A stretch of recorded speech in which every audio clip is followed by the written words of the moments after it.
എത്ര നേരം നമ്മൾ ഉറങ്ങുന്നു എന്നുള്ളതല്ല, എങ്ങനെ നമ്മൾ ഉറങ്ങുന്നു എന്ന കാര്യവും നമ്മുടെ ഹൃദയത്തെയും രക്തധമനികളെയും പല രീതിയിൽ ബാധിക്കുന്നുണ്ട്. ഇത് കാരണം ചിലർക്ക് സ്ട്രോക്ക് വരാൻ സാധ്യതയുണ്ട്, ഹാർട്ട് അറ്റാക്ക് വരാൻ സാധ്യതയുണ്ട്, അമിതവണ്ണം വരാൻ സാധ്യതയുണ്ട്, പെട്ടെന്ന് ഉറക്കത്തിൽ മരണം സംഭവിക്കാൻ സാധ്യതയുണ്ട്. ഇതൊന്നും പലർക്കും അറിയില്ല. ഇങ്ങനെ ആരോഗ്യത്തിന് കാര്യമായ പ്രശ്നം ഉണ്ടാക്കുന്ന ചില ഉറക്ക പാറ്റേണുകളെ കുറിച്ച് നമുക്ക് നോക്കാം. അതിനു മുമ്പായിട്ട് നമ്മുടെ എല്ലാം ആരോഗ്യത്തിന് ഉറക്കം എങ്ങനെയാണ് പ്രധാനപ്പെട്ടതാവുന്നത് എന്ന് നോക്കാം. നല്ല രീതിയിലുള്ള ഒരു ക്വാളിറ്റി സ്ലീപ്പ് ഒരാൾക്ക് കിട്ടുമ്പോൾ അയാളുടെ ശരീരത്തിൽ വരുന്ന മാറ്റങ്ങൾ എന്തൊക്കെയാണ്? അയാളുടെ BP ഉറക്ക സമയത്ത് കുറയുന്നുണ്ട്, ഹൃദയമിടിപ്പ് കൺട്രോൾ ആവുന്നുണ്ട്, അത് കാരണം ഹാർട്ടിന്റെ സ്ട്രെയിൻ നന്നായിട്ട് കുറയും. സ്ട്രെസ് ഹോർമോൺ കുറയുന്നത് കാരണം നീർക്കെട്ട് കുറയുന്നുണ്ട്, ഗ്രോത്ത് ഹോർമോൺ എന്ന വളർച്ചയുടെ ഹോർമോൺ റിലീസ് ചെയ്യുന്നുണ്ട് ഉറക്ക സമയത്ത്. അത് കാരണം ശരീരത്തിൽ ഫുൾ റിപ്പയറിംഗ് നടക്കുകയാണ്. എന്നാൽ ഉറക്കത്തിന്റെ ഡിസ്റ്റർബൻസ് വരികയാണെങ്കിൽ ഇതെല്ലാം താളം തെറ്റാണ്. ഉറക്ക പ്രശ്നങ്ങളുടെ ഒന്നാമത്തെ പാറ്റേൺ ക്രോണിക് ഷോർട്ട് സ്ലീപ്പ് എന്ന് വെച്ചാൽ സ്ഥിരമായിട്ട് ഉറക്കം 6 മണിക്കൂറിൽ കുറയുന്ന അവസ്ഥ. അങ്ങനെ വരുമ്പോൾ ശരീരത്തിലെ റിപ്പയറിംഗിന്റെ ടൈം വളരെ കുറഞ്ഞു പോവാണ്. ഇത് കാരണം നമ്മുടെ BP രാത്രി സമയത്തും ഹൈ ലെവലിൽ നിൽക്കാൻ സാധ്യതയുണ്ട്. സാധാരണ ഏതൊരു വ്യക്തിയും ഉറങ്ങുന്ന സമയത്ത് BP 20% ഒന്ന് കുറയുന്നുണ്ട്. അത് കാരണം രക്തധമനികൾ നല്ല റിലാക്സ്ഡ് ആയിരിക്കും, ഹാർട്ടിന് സ്ട്രെയിൻ കുറയുന്നുണ്ട്. പക്ഷേ ഉറക്കം 6 മണിക്കൂറിൽ കുറയുകയാണെങ്കിൽ രക്തധമനികൾ നല്ല സ്റ്റിഫായിട്ട് മാറും. അതുപോലെ തന്നെ ഇങ്ങനെയുള്ളവർക്ക് മറ്റൊരു പ്രശ്നം സ്ട്രെസ് ഹോർമോണിന്റെ അളവ് കൂടി നിൽക്കുന്ന കാരണം ശരീരത്തിൽ വിട്ടുമാറാത്ത നീർക്കെട്ട് ഉണ്ടാവുകയാണ്. സ്ഥിരമായിട്ട് ഉറക്ക പ്രശ്നം കുറെ കാലം തുടരുകയാണെങ്കിൽ ശരീരത്തിൽ ഇൻസുലിൻ റെസിസ്റ്റൻസ് വർദ്ധിച്ചു വരും. ഇത് അമിതവണ്ണം ഉണ്ടാവാൻ കാരണമാണ്. രണ്ടാമത്തെ പാറ്റേൺ എന്ന് പറയുന്നത്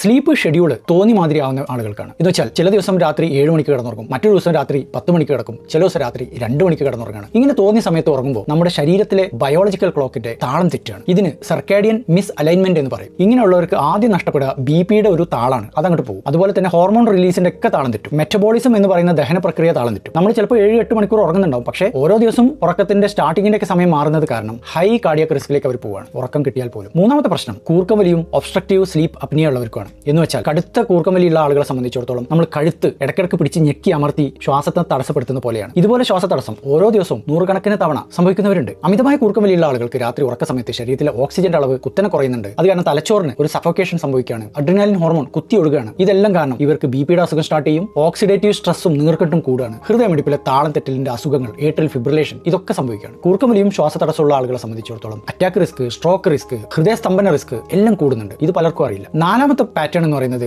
രാത്രി ഉറക്ക സമയത്ത് BP കുറയാതിരിക്കുക എന്നുള്ളതാണ്. നോർമലി ഏതൊരു വ്യക്തിക്കും രാത്രി ഉറക്ക സമയത്ത് ഓട്ടോമാറ്റിക്കലി BP ഒരു 20% കുറഞ്ഞിരിക്കണം. ഇതിനെ നൈറ്റ് ഡിപ്പിംഗ് എന്നാണ് പറയുക. പക്ഷേ ചില ആളുകൾക്ക് രാത്രി ഇങ്ങനെ BP കുറയാത്തത് കാരണം ഹൃദയത്തിനും റെസ്റ്റ് കിട്ടുന്നില്ല, രക്തധമനികൾ സ്റ്റിഫായി പോവാണ്. ഇത് കാലക്രമേണ ബ്ലോക്ക് ഉണ്ടാക്കുന്നുണ്ട്, ഹാർട്ട് ഫെയിലിയർ വരെ സംഭവിക്കാം. അഞ്ചാമത്തെ പ്രശ്നം ഉറക്കം കൂടുക എന്നുള്ളതാണ്. പ്രത്യേകിച്ച് 9 മണിക്കൂറിൽ കൂടുതൽ ഒരു വ്യക്തി ഉറങ്ങുന്നുണ്ടെങ്കിൽ അത് കടുത്ത ആരോഗ്യ പ്രശ്നം ഉണ്ടാക്കും. ഇതിന്റെ ഒരു ശാസ്ത്രം എന്താണെന്ന് വെച്ചാൽ ഉറക്കത്തിന്റെ മണിക്കൂർ കൂടുക എന്നുള്ളതല്ല, ഇങ്ങനെ ഉറക്കം കൂടുതലാവാൻ ഇവരെ സംബന്ധിച്ചിടത്തോളം മറ്റ് ആരോഗ്യ പ്രശ്നങ്ങൾ ഉണ്ടായിരിക്കും. അത് കണ്ടെത്തണം. അത് പലപ്പോഴും കൂർക്കം വലിയാവാം, രാത്രി ഉറക്കത്തിൽ ഇടയ്ക്കിടയ്ക്ക് ഉണരുന്നതാവാം, രാത്രി കാലിട്ടടിക്കുന്നവർക്കാവാം, മാനസികമായി ഡിപ്രഷൻ ഉള്ളവർക്കാവാം, പകൽ സമയത്ത് വലിയ ജോലിയോ എക്സസൈസോ ചെയ്യാത്ത ആളുകൾക്കാവാം. ഇവരൊക്കെ പലപ്പോഴും രാവിലെ വെറുതെ ഇരുന്നങ്ങനെ ഉറങ്ങിപ്പോകും. ഇത് കാരണം ഹൃദ്രോഗ റിസ്ക് ഉണ്ട്, ഡയബറ്റീസ് റിസ്ക് ഉണ്ട്, അമിതവണ്ണത്തിന്റെ റിസ്ക് ഉണ്ട്. നമ്മൾ ഏതൊരു വ്യക്തിക്കും ഒരു ക്വാളിറ്റി സ്ലീപ്പ് 7 മുതൽ 8 മണിക്കൂർ വരെ നിർബന്ധമാണ്.